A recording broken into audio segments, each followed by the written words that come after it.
Very select. We keep it to 100 students because our placement to medical school is 100%. So the faculty wants to make sure that we maintain this perfect record. So it's a very selective group of kids. I was asked to say a couple things about the higher education and its importance in the 21st century. And let me just say a few things, and I will be brief because that's somewhat of a heavy topic. But let me make 3 points. The first point. Higher education in the 21st century is very important because it affects our economic development and our economic growth. During the depths of the Depression, President Franklin Roosevelt brought on a Canadian economist, Dr. Lachlan Curry, and he asked him, how can we make sure that the United States never falls into a Great Depression again? And Dr. Curry said, invest in higher education. Higher education is the engine of economic development, whether it's in the medical, dental field, whether it's in services, professional field, or even agriculture, tourism, manufacturing. Higher education is the key to the future, especially as it relates to technology.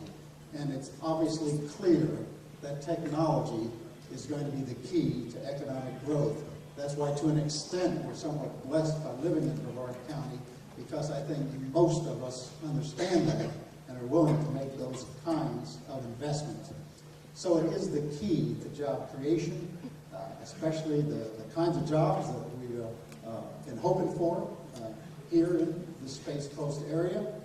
And as importantly, it's a way of making sure that the promise of the American dream can be fulfilled. A second point I want to make in the 21st century is that we've got to entirely change our way of education. We have to educate for the whole mind. And Tom Friedman, in his book, The World is Flat, made that point. He said, when we start educating the whole mind, and just not the left brain or the right brain, then we will truly be making a contribution to the global economy. And that idea was further picked up by another professor named Richard Florida, who wrote a book called The Creative Class, in which he elaborated upon that theme, that we have to educate the whole person. And he actually made a map using his metrics of what areas of the United States have the strongest potential for creating this class of people who are the key to future growth. And in Florida, there are only 3 places. The Pensacola area, especially because of the Air Force Base and a number of research facilities there. The Gainesville area, because of the great University of Florida. And Brevard County, because of all the things that we have going here, including Florida Tech, including Space Coast, and including Bimda. He saw all of these factors as the key points of a creative class.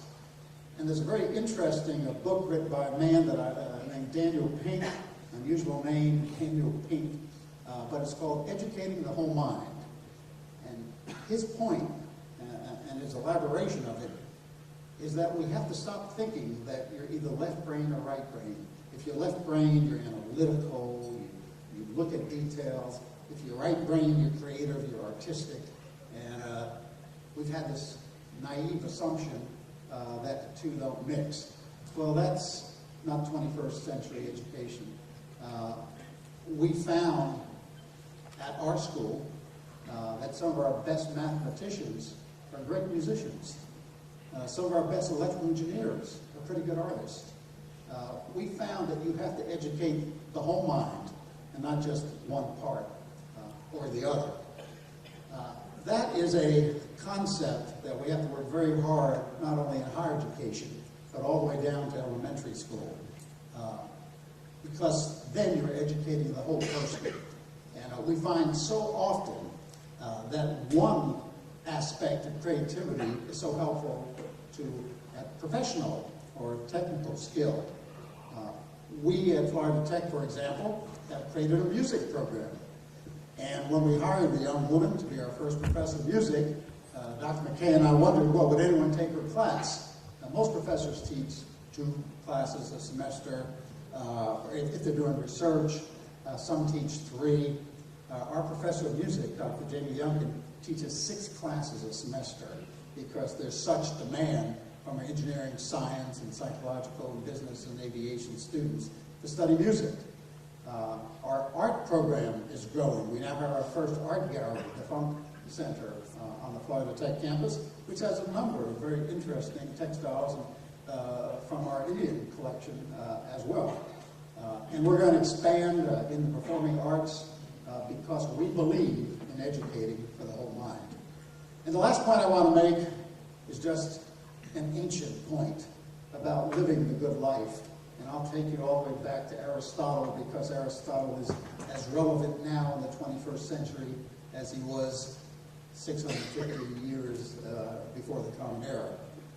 Aristotle said that the good life can only be achieved by dedicating all of your talents and skills in the pursuit of excellence. The pursuit of excellence, because you never obtained it. The word itself comes from the Latin, excellere, to reach the top of the mountain and then go beyond it. So your entire being is in that search of excellence, search of something better. And that is indeed the good life, and that is what we try to instill in our young students. So I think that those are the 3 key points for why education in the 21st century is so important and becomes so much more important. Now, having said that, I'm sure what you really want to know about education in the 21st century, especially at Florida Tech. When are you going to start your football team? We have started it. Now, by the way, we play other sports as well, and right now, the women's soccer team, which we just started 6 years ago, is in the final 8 of the NCAA championship.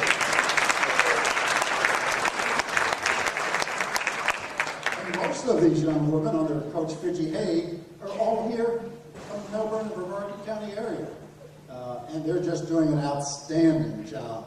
Our rowing team, the big regatta in the fall is called the Head of the Charles. It's up in Boston. And all those Ivy League schools, Harvard, Princeton, Yale, it's an invitation-only regatta.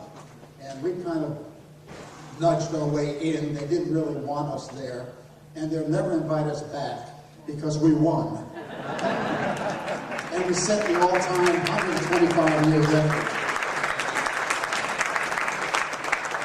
And of course, we started a women's golf team about 5 years ago, and in the second year of the team, Daniela Iacobelli from Satellite Beach High School won the NCAA National Championship.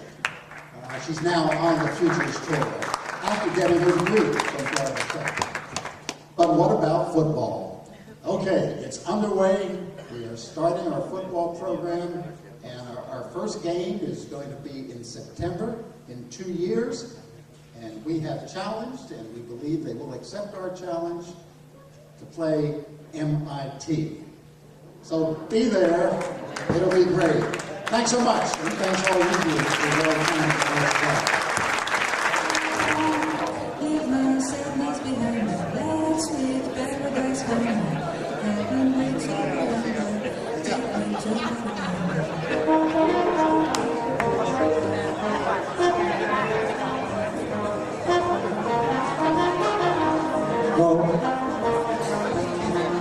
Bimda is proud to present this plaque to Dr. Anthony James Catanese, President of World Institute of Technology, keynote speaker, Bimda Annual Conference, Leadership in Education Service Award. Thank you very much.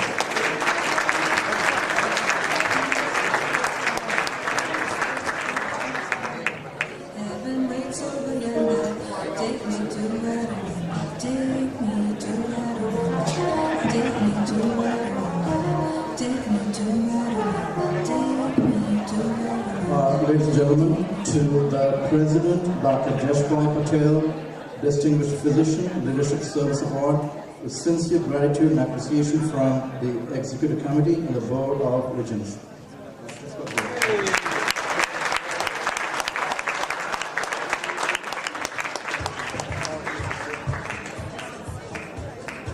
Ladies and gentlemen, We are so pleased to have both the presidents here, Bimda president and FIT president. And we thank them both and their lovely spouses.